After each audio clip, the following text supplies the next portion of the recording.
മാഷിപ്പോൾ ഒരുപാട് meditation albums, ഒരുപാട് ശ്ലോകാസ്, ഒരുപാട് സാൻസ്ക്രിറ്റ് ശ്ലോകാസ് വെച്ചിട്ട് കുറേ ആൽബംസ് ചെയ്തിട്ടുണ്ട്, to say in layman's terms.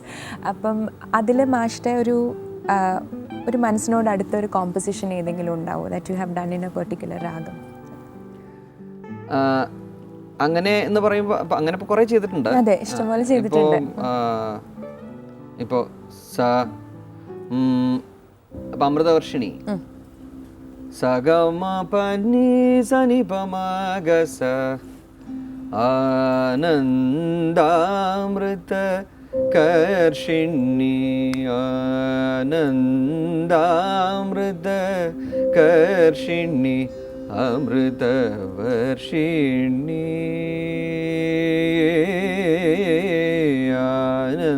ആനന്ദാമൃത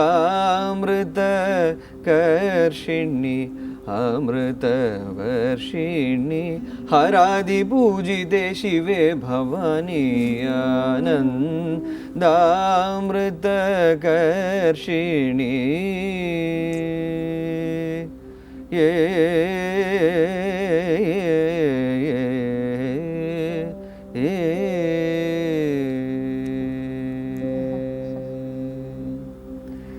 ഇതൊരു ദീക്ഷിതർ കൃതിയാണ്. അതെ അതെ. മാഷ്ക്കിപ്പം ആസ് എ കർണാട്ടിക് മ്യൂസിഷ്യൻ ഇപ്പം ഫിലിംസ് ചെയ്യുമ്പോഴുള്ളൊരു തീർച്ചയായിട്ടും ഒരു കംപ്ലീറ്റ്ലി ഡിഫറെൻറ്റ് അറീനയാണ് ഫിലിംസ് എന്ന് പറയുമ്പോൾ. അതിൽ നമുക്ക് എങ്ങനെ വേണമെങ്കിലും എക്സ്പെരിമെൻറ്റ് ചെയ്യാം, ഒരു രാഗത്തിൻ്റെ റെസ്ട്രിക്ഷൻസിൻ്റെ ഉള്ളിൽ നിൽക്കണം എന്നില്ല. അപ്പോൾ മാഷിൻ്റെ പാട്ടുകൾ ഇപ്പോൾ ഒരു രാഗ ബേസ്ഡ് സോങ് ചെയ്യുമ്പോൾ മാഷ്ക്ക് അങ്ങനെ ആ രാഗത്തിൻ്റെ ഒരു സെറ്റ് രീതിയിൽ നിന്ന് മാറുമ്പോൾ മാഷ്ക്ക് ഇപ്പോൾ ഒരു പ്യൂറസ്റ്റ് ആയിട്ടുള്ളൊരു കർണാട്ടിക് മ്യൂസിഷ്യൻ അത് ഇഷ്ടപ്പെടുമോ എന്നുള്ളൊരു ചിന്ത മാഷ്ക്ക് വരാറുണ്ടോ കമ്പോസ് ചെയ്യുമ്പോൾ? ഇല്ല, അതില്ല. കാരണം അവിടെ എൻ്റെ മുമ്പിൽ ഒരു കർണാടക സംഗീതജ്ഞനോ ശ്രോതാവോ ഇല്ല. കാരണം അവിടെ മ്യൂസിക് ഒരു ഫങ്ഷണൽ എലമെന്റ് ആണ്. അപ്പോൾ അത് സിനിമയ്ക്ക് എന്താണോ വേണ്ടത് അത് ചെയ്യേണ്ട കടമ എനിക്കുണ്ട്. അല്ലാതെ ഞാൻ അവിടെ ഒരു കർണാട്ടിക് രാഗത്തിന്റെ പ്യൂരിറ്റിയോ അത് ഞാൻ നോക്കാനേ പാടില്ല.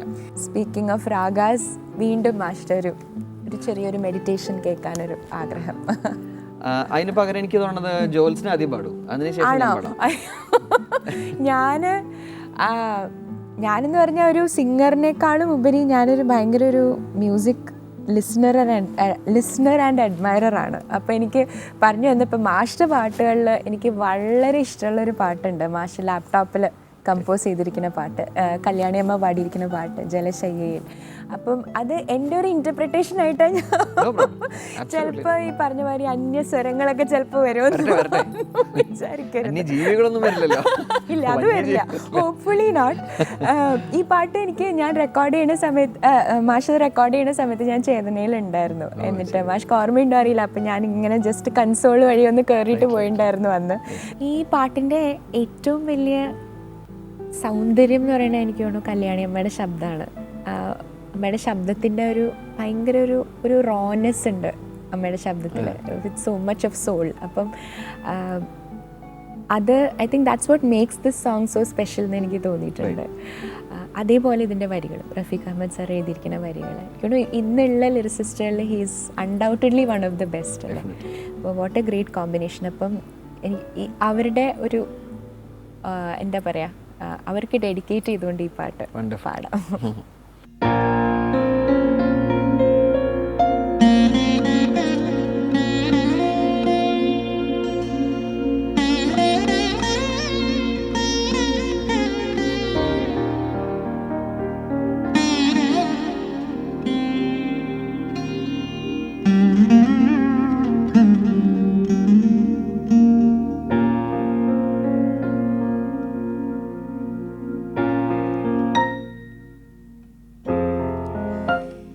ജലശയ്യയിൽ തളിരമ്പിളി കുളിരോണമേ ഇളകല്ലിനി നെടുവീർപ്പു പോലും ആസസ്മിതമാമിത്രയെ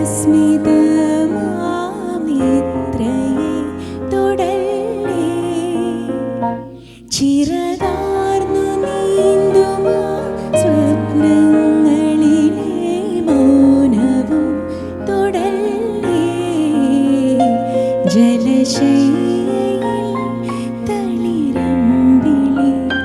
കുളിരോണമേ ഇളകല്ലേ നീ.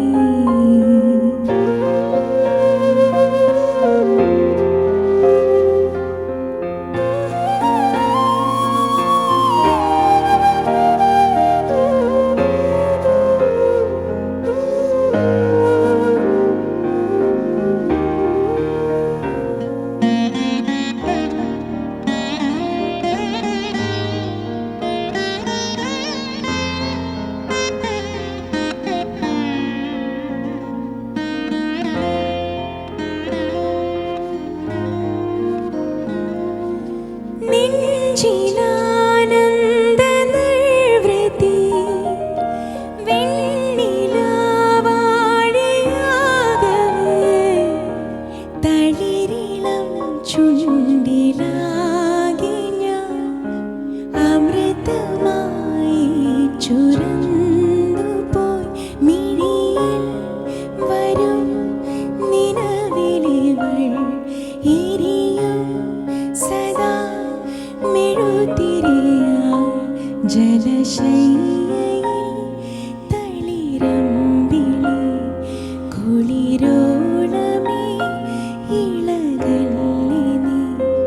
നെടുവീർപ്പു പോലും ആസസ്മിത മാമിത്രയെ തൊടല്ലേ. ചിറകാർന്നു നീന്തുമാ സ്വപ്നങ്ങളിലെ മൗനവും തൊടല്ലേ. ജലശയ്യയിൽ തളിരമ്പിളി കുളിരോണമേ ഇളകല്ലേ നീ. Wonderful wonderful excellent. Thank you. എനിക്ക് ഈ പാട്ടിനോടുള്ള അതിയായ ഇഷ്ടം കൊണ്ട് പാടിയതാണ്. Thank you very much for giving us this song. അസലായി പാടുകയും ചെയ്തു Jose. Very nice. Thank you. കുറച്ച് ഇതിപ്പോൾ ഇങ്ങനെയൊക്കെ പാടുമ്പോഴാണ് നമുക്ക് പാട്ട് പാടി ഫലിപ്പിക്കാനുള്ള ബുദ്ധിമുട്ടിനെ കുറിച്ച് നമുക്ക് മനസ്സിലാവണത്. കാരണം